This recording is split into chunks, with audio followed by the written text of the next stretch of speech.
out, but the real reason is tariffs. The tariffs are coming in. As you know, last night I was with a lot of the greatest leaders in Japan, the biggest business people, and Mr. Toyota was there from Toyota, and he's agreed to invest $10 billion in building auto plants. They're going to build numerous auto plants throughout the United States with American workers, as you know. And it's a tremendous, it'll be one of the biggest investments ever in the auto business. This isn't just AI, this is in the auto business. So, and that was because of tariffs. It's the whole story. If you build in the United States, you don't have any tariffs. So everyone's coming in. We're up to close to $20 trillion of investment. And yesterday, as you saw, we picked up about $518 billion. These are big numbers. These are numbers that no country has ever seen before. And we're now going, as you know, to South Korea. And then I'm meeting tomorrow with President Xi. Mr. President, sir, on the Xi meeting, are you expected or do you anticipate being willing to lower the fentanyl-related tariffs? Yes, I expect to be lowering that because I believe that they're going to help us with the fentanyl situation. They're going to be doing what they can do. And on the rare earth curbs, sir, do you need to see more than just a one-year delay? Is that sufficient to make other concessions? I don't know. We haven't talked about the timing yet, but we're going to work out something. We're doing very well with rare earth, as you know, and I think we're going to make a big step with fentanyl. The thing with fentanyl, the border is now so tight, it's much tougher for them. Doing very well with that. I call them the drug by sea. You know, the boats, we took out 4 of them over the last 2 days, and they're really stopping. They're not coming anymore. They're coming by land, but to a lesser extent. And if necessary, we're going to, well, it will be necessary probably, but we'll be hitting them at land. But the boats are very few and far between. We took in tremendous amounts of death. They call them the boats of death. Tremendous amounts of death coming into our country. And this is estimated, I don't know if this is exactly right, but it's pretty close. 25,000 people died from each boat that we take out if it had gotten back, if it had gotten to our country. Kills 25,000 people. Not even talking about the destruction it does to families in terms of people that are become addicted and all of the problems caused by two families. So, and over the last 2 days, I guess we took out 4. But there are very few of them. There are very few of them now. That's down, I hear that's down about 80% by water. The drugs by water down, as you know, about 80% down. And I would imagine it's going to be pretty close to 100%. Nobody wants to do it. And we'll be, and we already are. We're stopping them on land also. Sir, what is China? We're actually making our country safe. Think of it. I'm just saying as I speak to you, very simply, we're making our country safe. It's a beautiful thing. Sir, what is China doing to justify removing fentanyl tariffs? Well, I think they're going to do things that, you know, they have an industry that has to do with drugs. The fentanyl has other reasons for being. And we have to get rid of it. We have to stop it. And now we're stopping it at the border to a very much larger extent than ever before. Under Biden, you had open borders, the stuff was flowing in. I think they killed 300,000 people last year. Fentanyl, drugs coming through the southern border. And now nobody gets through the southern border. We just had another report of a zero. 0 people came. We are very tough on the border. And we're allowing people into our country, but they're coming in legally through the legal process. And I want to commend, I have to tell you, our border agents, our border patrol agents, they've been amazing. And ICE, these people do such a great job. What they're doing, Memphis is making tremendous progress, as you know, is extremely dangerous. And already it's down to less than 50%. A lot of criminals, career criminals, people that came in illegally have been brought back to their countries and never to come back again. We tell them if you come back again, it's going to be brutal. Sorry, just to clarify, so China's going to be working with U.S. law enforcement on fentanyl, or how is that going to work? China's going to be working with me. Okay. They're going to be working with me, and we're going to do something. I believe. I mean, look, we have to have the meeting. A meeting tomorrow. That's a big meeting. And fentanyl will be one of the things that we're discussing. Important. We'll be discussing the farmers. We'll be discussing a lot of things. But fentanyl will be one of the things we discuss. Sir, what you said last night when you said you were prepared to send more than the National Guard into American cities. Sure, I would do that if it was necessary. You know, if it was necessary, I'd do that, but it hasn't been necessary. We're doing a great job without that. Yeah, it was necessary.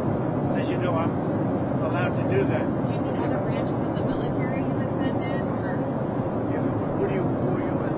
the New York Times? That's very good, very good. Well, if you write it correctly, I'll give you the answer. But, you know, I want to enact a certain act. I'm allowed to do it routinely, and whether about 50% of presidents have used that, as you know, and I'd be allowed to do whatever I want. But we haven't chosen to do that because we're doing very well without it. But I'd be allowed to do that, you understand? And the courts wouldn't get involved, nobody would get involved, and I could send the Army, Navy, Air Force, Marines, I could send anybody I wanted, but I haven't done that because we're doing so well without it. Washington, D.C. continues to be amazing, safe, and it's really great. As I said, Memphis, where we are now, is doing really well. It's down, I think, almost 70%. And within 2-3 weeks, it'll be down to almost no crime. Now, we're taking a lot of bad people out. We're incarcerating some very bad people, some gangs. There are a lot of bad gangs there, and we're taking care of it. And we're doing things that, frankly, local law enforcement is going to have a hard time doing. We were all set to go last Saturday into San Francisco. We look forward to that. We would have solved that problem in less than a month. But at the behest of a couple of really great people, very successful, great civic-minded people, they said, we'd love to try doing it ourselves, and that's okay. And we worked with the mayor, and we're working with those people, but we didn't surge the city.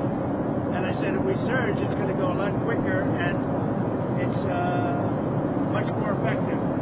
But I want to give them a chance to do it themselves if they can. If they can't do it themselves, we'll solve San Francisco in 3 weeks. On the southern border, President Sheinbaum of Mexico said that the tariff truce with the U.S. has been extended for talks. How long are you willing to wait for that to play out? Well, I like the extension with Mexico because, you know, we're doing very well with that extension. We get a lot of tariffs. They're paying a lot of money. As you know, a lot of car companies are moving from Mexico back into the United States. They took our car companies a long time ago, 30 years ago, and more. We lost about 57% of our automobile manufacturing over the decades. And it's all coming back because of tariffs. It's all coming back. And the tariffs are really national security as much as anything else. It's national security in many ways, but one of the ways that it's national security is we're building up great wealth because of tariffs. And you need wealth to be secure. But it's, in the more traditional sense, also national security, very important.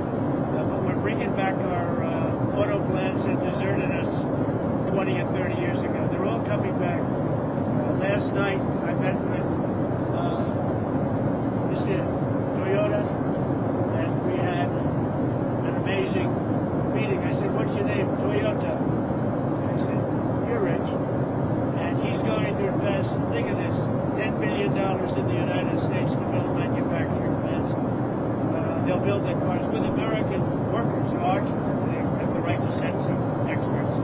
But they're going to be building cars in the United States. So we're getting all of our manufacturing back in the car business. And AI, we're leading China, we're leading the world in AI. We're getting them rapid approvals on energy.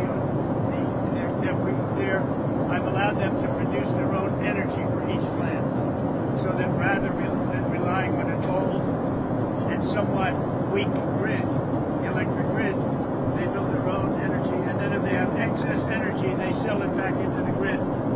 So it's great. It's really worked out well. It's allowing them to build rapidly, and they are building all over the United States. Sir, could we get your reaction to Israel striking in Gaza again? Well, as I understand it, they took out an Israeli soldier. I just heard about it a little while ago. They killed an Israeli soldier, so the Israelis hit back, and they should hit back. When that happens, they should hit back. Do you think does that worry you about the ceasefire? Does that jeopardize the ceasefire in any way? No, but nothing's going to jeopardize. You have have to understand Hamas is a very small part of peace in the Middle East, and they have to behave. They're on the rough side, but they said they would be good, and if they're good, they're going to be happy, and if they're not good, they're going to be terminated. Their lives will be terminated, and they understand that. And we have many countries that are willing to do that. You know, we have many countries, even Japan today, said we'd love to be involved in the Middle East and we can help you by sending anybody, by sending people, including experts. But we have many countries that would do that, not just Israel. No, that's a very strong piece. Hamas is a small thing, but they kill people. They grew up killing people, and I guess they don't stop. But nobody knows what happened to the Israeli soldier, but they say it was sniper fire, and it was retribution for that, and I think they have a right to do it. Is it possible that there are fringe elements within Hamas that are trying to? I think there are, because we actually met with people that were leading it, and they really want to see, they really, in my opinion, based on the experts that dealt with them, I think they're unhappy when they see some people being killed. Will Hamas Not like it was, by the way, but when some people are being killed, we don't want that. Will Hamas decommission its weapons? That's a key part of the next. Yeah, we're looking at that right now. That's starting because we're getting into phase 2, and that's starting. You have to understand, Hamas is a very small part of the overall Middle East peace. We have peace in the Middle East. If we have to, we'll take out Hamas very easily, and that'll be the end of Hamas. We would rather not. We made a deal with them where they were going to behave, and they have to behave. If they don't behave, they get taken out. And it could be from numerous countries. It could be from Israel, but it could also be from other countries. Numerous countries have already called me that are parties to the deal and said, we'd love to do it if you want us to do it. And these are powerful countries. These are not countries to be toyed with. Sir, what's your reaction to North Korea test launching a missiles morning? What did you say? North Korea test launched missiles this morning. What's your reaction to that? The missiles, the North Korean missiles. Oh, I don't know. He's been launching missiles for decades, right? It's another missile that was launched. I always had a very good relationship with him. So, at some point I'll be meeting. The schedule is very tight, as you know, but at some point I look forward to meeting him again. But we had a very good relationship. I mean, more than a relationship. We had a really good understanding of each other. We met, we spoke to each other numerous times, and we had a good relationship. At some point we'll be involved with North Korea. Does that mean sir no meeting with Kim Jong-un this trip? I don't know. People try. I think they'd like to, and I'd like to, but I also want to focus on China. Our focus is now on tomorrow with China, and I want to make that the focus. But we'll come back and we'll, at some point in the not too distant future, meet with North Korea. How much do you expect Xi to try to push you on Taiwan? I don't know that we'll even speak about Taiwan. I'm not sure. I mean, he may want to ask about it. Are you anticipating? There's not that much to ask about. Taiwan is Taiwan. But the beautiful part about Taiwan, frankly, and they understand it, is we're bringing a lot of those chip makers into the United States. If you look at the #1 chip maker in the world, they're building a massive factory in Arizona, the biggest in the world, actually, for making chips. If you look at NVIDIA is doing unbelievable. We're bringing a lot of the Taiwan business back to the United States. I think within 2 years, I think we'll have 40 to 50% of the chip market. But that's happening, and I don't know, it's happening because of the tariffs. It's also happening because of the fact that maybe they're a little bit concerned about things. Who knows? But they are, tremendous. I don't know if you're reporting it, but massive numbers and percentages of the chip business is coming back right now as we speak. They're building plants in Arizona, Texas, and other places. On chips, sir, have you agreed or will you agree with Xi potentially to allow the license of more exports of NVIDIA Blackwells or So we'll be downgrades? speaking about Blackwell. We'll be speaking about Blackwell is the super duper chip. Blackwell's amazing. NVIDIA makes it. The Jensen is an amazing, brilliant man. And it's probably 10 years ahead of any other chip. And unlike a lot of other businesses, you just can't catch it. It's mostly you can copy and you can do things you really can't in the chip business for whatever reason. That doesn't work that way. But Blackwell out. Jensen presented me with the first Blackwell chip 3 days ago in the Oval Office. And it's an amazing thing that they've done, but that's our country. We're about 10 years ahead of anybody else in chips, in the highly sophisticated chips. I think we may be talking about that with President Xi. China's actually discouraged sale of purchase of those chips. Is that something that's on the table? Well, China actually terminated the relationship with NVIDIA. That was a big thing, but in the meantime, NVIDIA hit a brand new high.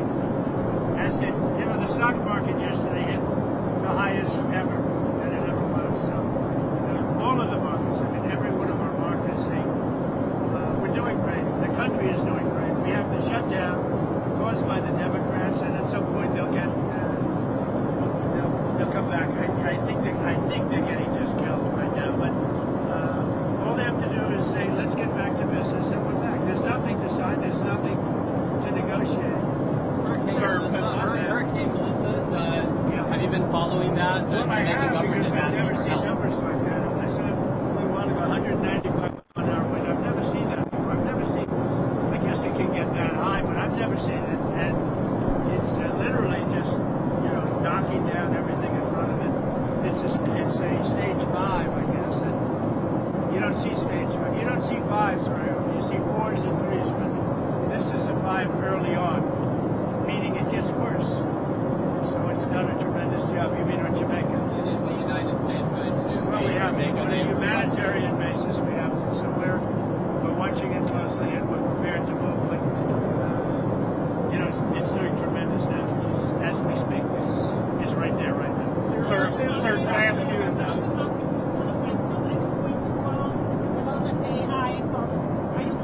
What's the AI problem? That's what some experts say, that some investments are problem. overreacting. Everybody wants AI because it's the new internet, it's the new everything. It's one of the biggest things anyone's ever seen. So everyone wants it. The only problem is if you don't get it. In order to get it, you have to be able to produce tremendous amounts of electricity. And we're allowing them to produce and make their own electricity. This way, they don't have to rely on government.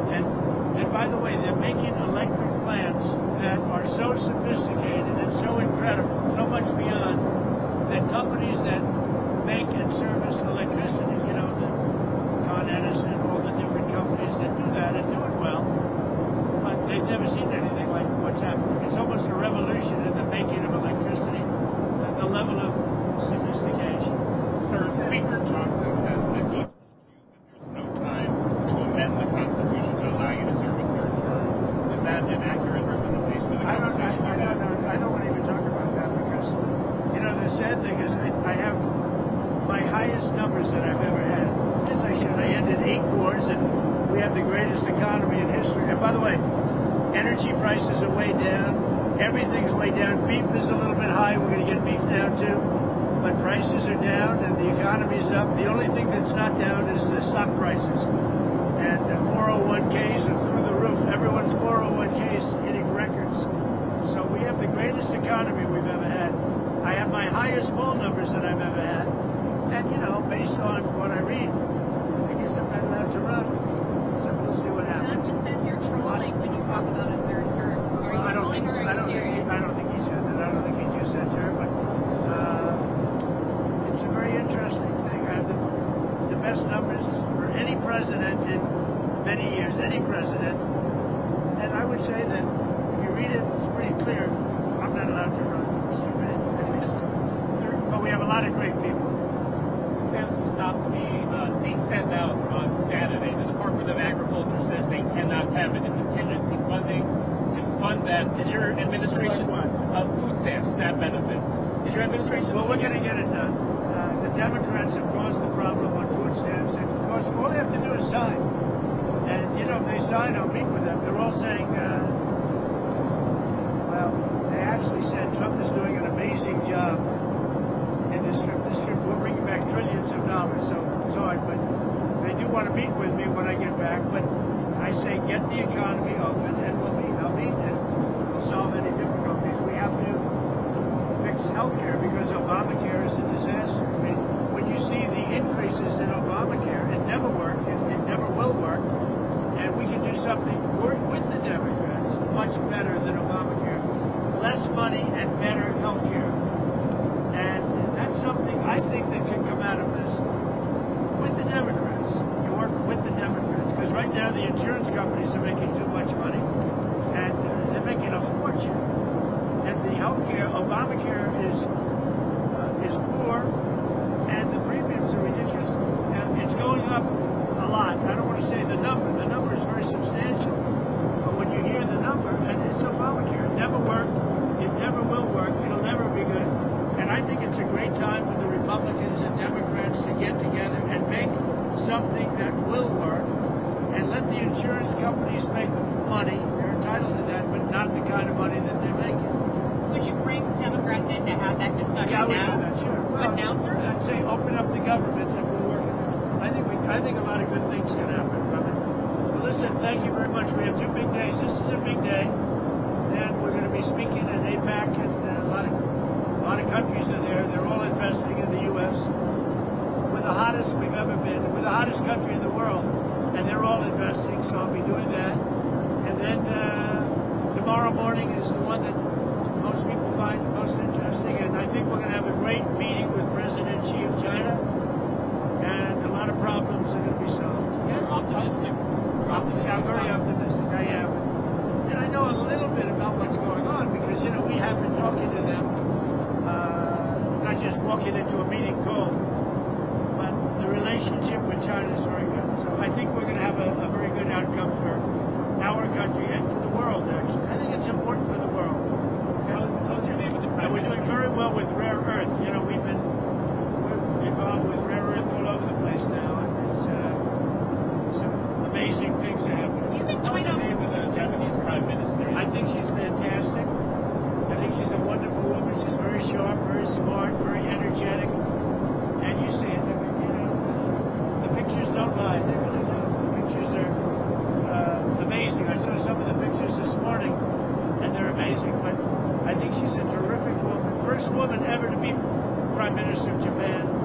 And she'll go down as one of the really great ones. I had a fantastic relationship with Shinzo Abe, Prime Minister, who was assassinated, horribly assassinated. He was a great man, and he was my best relationship. And she comes from that exact camp. He would have supported her had he been around. Were you touched by the putter and the golf That bag? was very beautiful. I played golf with him, and they gave me the putter that he played with, and he putted very well that day. I remember. Thank you very much, everybody.